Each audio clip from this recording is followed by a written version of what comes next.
সম্প্রতি Toyota company এমন একটা গাড়ি তৈরি করতে চলেছে যেটাতে আমরা পেট্রোলের পরিবর্তে পানি ব্যবহার করতে পারবো। আর ধারণা করা হচ্ছে এর ফলে প্রায় সব গাড়ি কোম্পানি, এমনকি ইলন মাস্কের টেসলা, যেটা কিনা সব থেকে পরিবেশ বান্ধব গাড়ি হিসেবে নিজেকে দাবি করছে, সেটাকেও ছাড়িয়ে যাবে। কারণ টয়োটার এই নতুন ইঞ্জিনও একটা পরিবেশ বান্ধব ইঞ্জিন হতে চলেছে। এমনকি এখানে তেল বা গ্যাসের পরিবর্তে পানি ব্যবহার করা হবে। আরো অবাক করা ব্যাপার হলো এই ইঞ্জিন থেকে ধোয়ার পরিবর্তে পানিই বের হবে, আবার সেই পানি দিয়েই গাড়ি চালানো যাবে। সবচেয়ে মজার ব্যাপার হলো এই পানি কিন্তু বর্তমান সময়ে মেটাল বা ইঞ্জিনের সবচাইতে বড় শত্রু। কখনো ভুলেও যদি এই পানি ইঞ্জিনের মধ্যে চলে যায় তাহলে সেই ইঞ্জিন পরবর্তীতে পুরোপুরিভাবে অকেজো হয়ে পড়ে। তাহলে এখন প্রশ্ন হলো টয়োটা কিভাবে ইঞ্জিনের এই সব থেকে বড় শত্রুকে বন্ধুতে রূপান্তরিত করবে। তো চলুন দেখে নেওয়া যাক টয়োটা কিভাবে তাদের পানি চালিত ইঞ্জিন দিয়ে পুরো পৃথিবীর চিত্র পাল্টে দিতে যাচ্ছে।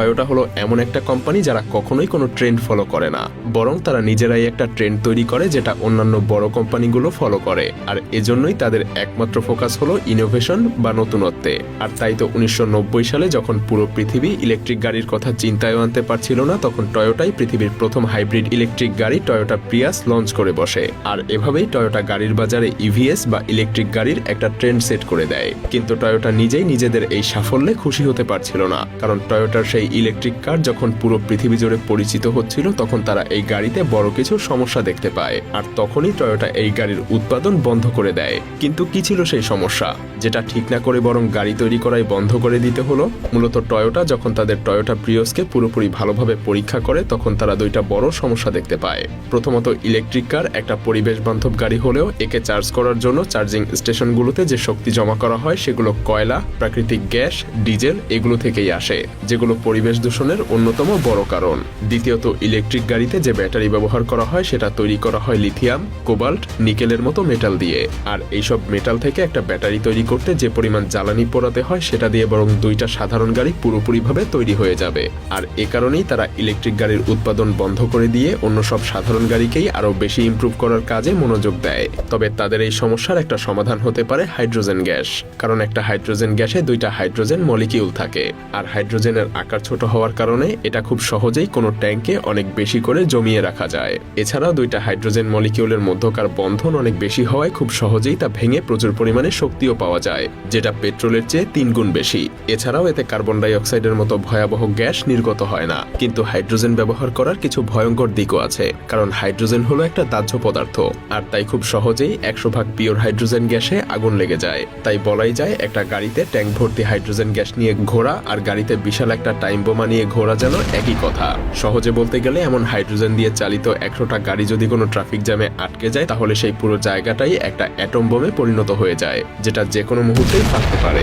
আর এই সমস্যার কারণেই টয়োটা প্রাথমিকভাবে তাদের আইডিয়াটা নিয়ে আর কাজ করেনি। তারা মনে করে যেহেতু হাইড্রোজেন 100% পিওর অবস্থায় দাহ্য বা যে কোনো মুহূর্তে আগুন লেগে যেতে পারে, তাই তারা এটার সমাধান করলেই খুব সহজেই হাইড্রোজেন গাড়িতে ব্যবহার করতে পারবে। যার কারণে এই সমস্যার সমাধান হিসেবে হাইড্রোজেনের সাথে অন্য কোনো একটা পদার্থ মিশ্রিত করার সিদ্ধান্ত নেয়। এতে করে হাইড্রোজেন আর 100% পিওর থাকবে না, তাই এতে সহজে আগুন ধরারও কোনো সুযোগ থাকবে না। আর এখান থেকেই আসে পানি চালিত গাড়ির আইডিয়া। কিন্তু তারপরেও এখানে আরেকটা বড় সমস্যা দেখা দেয়, আর তা হলো টয়োটা যখন তাদের গবেষণা শুরু করে তখন তারা দেখতে পায় এর আগেও কিছু কিছু গবেষক পানি দিয়ে গাড়ি চালানোর চেষ্টা করেছিল, যদিও তারা প্রাথমিকভাবে সফল হয়েছিল, কিন্তু পরবর্তীতে বিভিন্ন কারণে সেই আইডিয়া আর বড় কোনো কিছুতে রূপ নিতে পারেনি।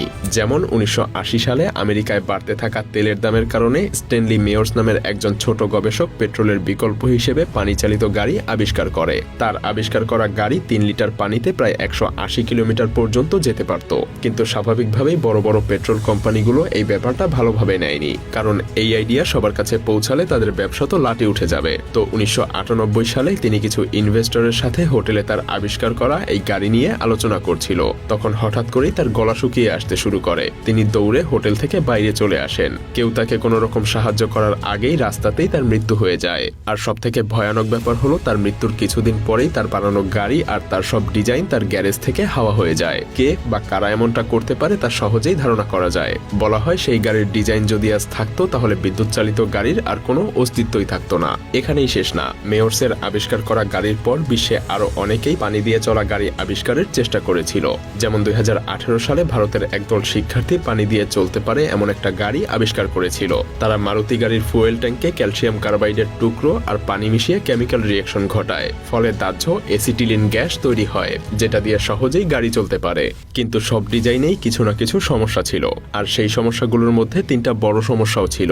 প্রথম সমস্যাটা হলো পানি আর গাড়ির ফুয়েল ট্যাঙ্ক একসাথে রাখাটাই বিপজ্জনক, কারণ পানিতে থাকা অক্সিজেনের কারণে ফুয়েল ট্যাঙ্কে খুব সহজেই মরিচা ধরে নষ্ট হয়ে যায়। দ্বিতীয়ত, ক্যালসিয়াম কার্বাইডকে পানিতে মেশানোর ফলে এসিটিলিন গ্যাসের পাশাপাশি ক্যালসিয়াম কার্বাইড তৈরি হয়, যেটা ফুয়েল ট্যাঙ্ককে ব্লক করে দেয়। আর তৃতীয় সবচেয়ে বড় সমস্যা ছিল এসিটিলিন গ্যাস পানির চেয়ে বেশি মরিচা ধরাতে পারে, সেই সাথে এটা হাইড্রোজেন গ্যাসের চেয়ে বেশি অস্থিতিশীল। এছাড়াও এই গ্যাস ভয়ঙ্কর বিষাক্ত, অর্থাৎ পানি দিয়ে চলার জন্য এ পর্যন্ত যতগুলো ইঞ্জিন ডিজাইন করা হয়েছে তার সবগুলোই প্রায় অসম্ভব।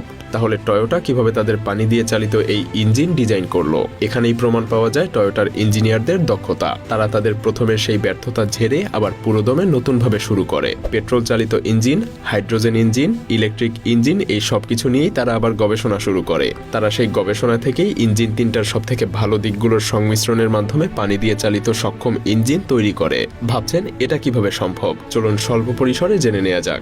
একবার ভাবুন তো, হাইড্রোজেন গাড়ির ফুয়েল স্টেশনে কি হয়? মূলত এগুলো ইলেকট্রিক গাড়িরই চার্জিং স্টেশনের মতো কাজ করে। শুধু গাড়িতে সরাসরি বিদ্যুৎ দেওয়ার পরিবর্তে তারা পানিতে বিদ্যুৎ সরবরাহ করে। তারপর ইলেকট্রোলাইসিস বা এক বিশেষ প্রক্রিয়ার মাধ্যমে পানি আর হাইড্রোজেন আলাদা হয়ে যায়। সবশেষে এই আলাদা হওয়া হাইড্রোজেন গাড়ির ফুয়েল ট্যাঙ্কে ভর্তি করা হয়। কিন্তু আমরা প্রথমেই জেনেছি হাইড্রোজেন ভরা ট্যাঙ্ক একটা টাইম বোমার সমান। সেজন্য টয়োটা সিদ্ধান্ত নেয় হাইড্রোজেন ফুয়েল স্টেশনের পুরো সেটআপ গাড়িতেই তারা তৈরি করে ফেলবে। এতে করে একটা ফুয়েলের স্টেশনে যতটা বিপদের সম্ভাবনার সৃষ্টি হতে পারে সেটা আর ঘটবে না, কারণ পুরো সিস্টেমটাই গাড়িতে থাকলে তো আর ফুয়েল স্টেশনের প্রয়োজন নেই। আর গাড়ির সেই সেটআপে ফুয়েল ট্যাঙ্কে হাইড্রোজেন গ্যাসের পরিবর্তে সরাসরি পানি দেয়া হবে। আর ইলেকট্রোলাইসিসের জন্য গাড়িতে ব্যাটারি তো থাকছেই, ফলে গাড়িতে অটোমেটিক্যালি পানি থেকে হাইড্রোজেন গ্যাস উৎপন্ন হয়ে সেই হাইড্রোজেন থেকে শক্তি নিয়ে গাড়ি চলবে। ফলে কোনো বিপদের আশঙ্কা মুক্ত থেকেই হাইড্রোজেন থেকে খুব সহজেই গাড়ি চালানো যাবে। আর ফুয়েল ট্যাঙ্ককে মরিচা ধরা থেকে রক্ষা করতে ট্যাঙ্কটাকে মরিচা প্রতিরোধী একটা প্রলেপ দিয়ে বানালেই ব্যাস সমস্যার সমাধান হয়ে গেল। এভাবেই টয়োটা আগের তৈরি করা সব ইঞ্জিনের ভালো ভালো দিকগুলো একত্র করে একটা বেস্ট ইঞ্জিন ডিজাইন করে। যদিও টয়োটার এই পানি চালিত গাড়ির আইডিয়া এখন পর্যন্ত কাগজ কলমে আছে, এই গাড়ির শুধুমাত্র একটা প্রোটোটাইপই তৈরি করা হয়েছে। এজন্যই টয়োটার এই গাড়ির ইঞ্জিনের ব্যাপারে খুব বেশি তথ্য কারো কাছেই নেই। তো এখন আমাদের একটু অপেক্ষা করতে হবে টয়োটা তাদের এই সকল সমস্যার সমাধান করে আমাদের জন্য পানি দিয়ে চালিত কোনো গাড়ি নিয়ে আসতে পারে কিনা। আর এটা সম্ভব হলে বলাই যায় খুব দ্রুতই আমাদের পুরো পৃথিবীর চিত্র পাল্টে যেতে চলেছে।